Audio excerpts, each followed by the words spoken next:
TV భక్తి సమాచారం WhatsApp ఛానల్లో జాయిన్ అవ్వండి. అన్ని విశేషాలు ఎప్పటికప్పుడు తెలుసుకోండి. శ్రీ గురుభ్యో నమః. జన్మనిచ్చినటువంటి తల్లిదండ్రులకు శిరస్సు వంచి పాదాభివందనాలు తెలియచేస్తున్నాను.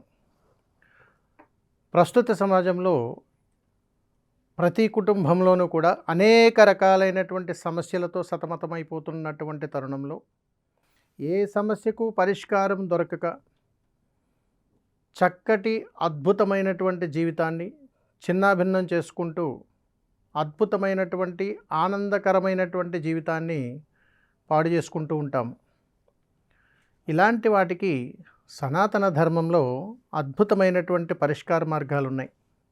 మరి అలాంటి వాటిని మనం తెలుసుకొని చక్కటి జీవితాన్ని అద్భుతమైనటువంటి ఆనంద గడియల్లోకి మార్చుకొని ఈ ప్రకృతి ధర్మాన్ని మన యొక్క సమస్యలకు పరిష్కార మార్గాలుగా మార్చుకుంటూ ప్రతి సమస్యకు పరిష్కారం ఉందని గ్రహించి ఆ యొక్క పరిష్కారముతో ఎలాంటి సమస్యకైనా కానీ పరిష్కార మార్గం మనకు ఖచ్చితంగా దొరుకుతుంది అని మన సనాతన ధర్మ గ్రంథాలే చెబుతున్నాయి. వీటికి కావాల్సిందల్లా కాస్త సమయాన్ని కేటాయించగలిగితే సరిపోతుంది. మరి ఇంకెందుకు ఆలస్యం? ఈ సమస్య పరిష్కారంలో అనేక రకాల సమస్యలు, వాటి యొక్క పరిష్కార మార్గాలు ఇక తెలుసుకుందామా? మరి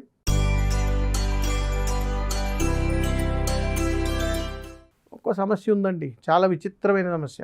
గురుగారు, నాకు చాలా ఆస్తిపాస్తులు ఉన్నాయి, ఏది అనుభవించలేకపోతున్నానండి. మరి దీనికి ఏదైనా పరిష్కార మార్గం ఉన్నదా?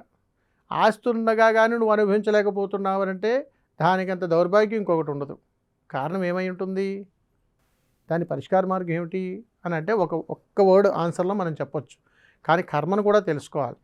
అంత ఆస్తి ఉన్నా ఎందుకు నీకు తినేటువంటి యోగం లేదు అని అంటే మనం చాలా చూడలేదు. ఇది పూర్వజన్మ కర్మ ఫల పాపం నువ్వు ఏదో చేసుంటావు, ఎవరో తినేది చేతి దగ్గర నువ్వు లాక్కుని ఉండుంటావు. నీవు గత జన్మలో ఎవరైనా బాగా సంపాదించుంటే వారిని ఏదైనా నాశనం చేస్తుంటావు అని అంటారు. కానీ మనం సంపాదించిన తినేటువంటి యోగం మన దగ్గర లేదు అని అంటే కేవలం నీకు మోక్షం మాత్రం ఉంది, యోగం లేదు అక్కడ. కాబట్టి ధనం సంపాదించి ధనానుగ్రహం అయితే నీకు ఉంది, కానీ దాన్ని తినేటువంటి మోక్షం నీకు లేదు అని అంటే గుర్తుపెట్టుకోవాలి.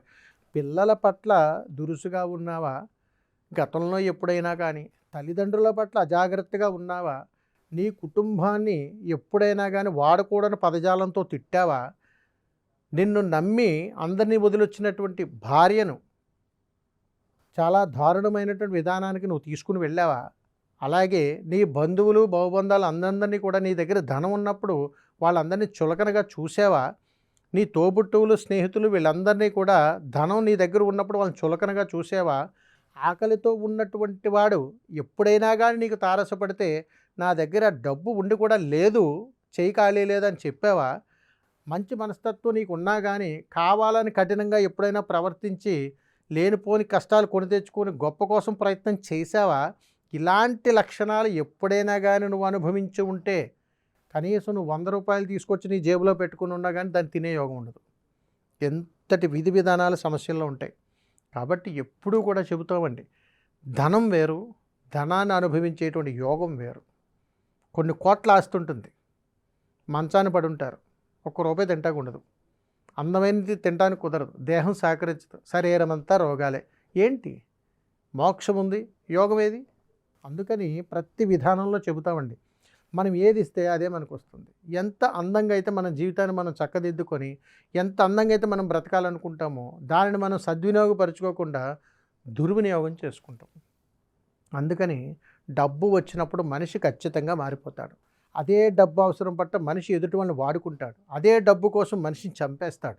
అదే డబ్బు కోసం పగా ప్రతీకారాలు పెంచుకుంటాడు. అదే డబ్బు కోసం, అదే ఆస్తి కోసం మనలో ఉన్నటువంటి క్రూరత్వాన్ని బయటికి తీసుకొస్తాం. అదే డబ్బు కోసం ఎదుటిలో ఉన్నటువంటి భావబంధాలు అన్నింటి అనుబంధాలను కూడా చంపేస్తాం. ఇలాంటి దుర్మార్గపు లక్షణాలు ఎవరికైతే ఉంటాయో వాళ్ళు ఎన్ని కోట్లు సంపాదించినా ఎప్పటికైనా నేలపాలు కాక తప్పదు. అందుకని తల్లి, మంచి మనస్తత్వం కలిగినటువంటి వాడికి 100 రూపాయలు ఆస్తున్నా కానీ కోటీశ్వరుడే. అందుకని ఎప్పుడు కూడా మంచి మనస్తత్వం కలిగినటువంటి వాళ్ళు ఆస్తి ఎప్పుడు దుర్వినియోగం అవ్వదు. సర్వేజన సుఖినో భవంతు. శుభం. నమస్కారం. For more videos like this, subscribe Big TV channel.